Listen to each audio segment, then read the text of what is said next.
Par les temps qui courent, il est bien tentant d'alléger sa tenue à bord de son deux roues. Pourtant, la règle, c'est la règle.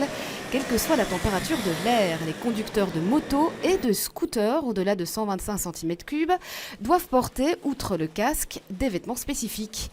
Gants de protection, pantalons et vestes à longues manches, bottes ou bottines. Oui, c'est nécessaire parce que de toute façon, il ne se passe pas un jour, donc maintenant qu'il fait beau, sans qu'il y ait des accidents avec les motards, usagers faibles.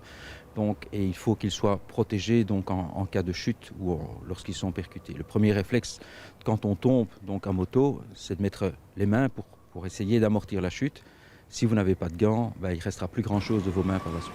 Direction le centre-ville, avec une patrouille chargée notamment de contrôler les tenues des motocyclistes. Et il ne faut pas attendre longtemps avant de voir passer un conducteur en short. Le problème qui se pose, monsieur, c'est que pour conduire une motocyclette, vous êtes obligé de porter une veste à longues manches, un pantalon avec des longues jambes, pas un short, pas un trois quarts, ou une combinaison complète. Mes chaussures devaient être quand même un petit peu plus haut.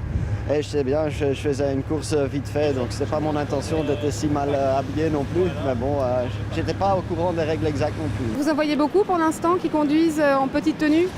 Énormément malheureusement, oui. Vous pouvez voir les boulevards, c'est très chaud. Les gens sont d'office tentés à rouler sans équipement. C'est plus agréable, je comprends, mais ça peut pas. Et même si certains bougonnent, la plupart du temps, ils comprennent. Au niveau pratique, c'est vrai que c'est plus facile de mettre ça et comme il fait chaud, mais bon voilà. Vous avez tout à fait raison, hein, c'est sûr. Voilà, c'est la sécurité avant tout. À la clé, une amende de 55 €, mais au-delà de la répression, c'est bien sur la sensibilisation que la police veut mettre l'accent.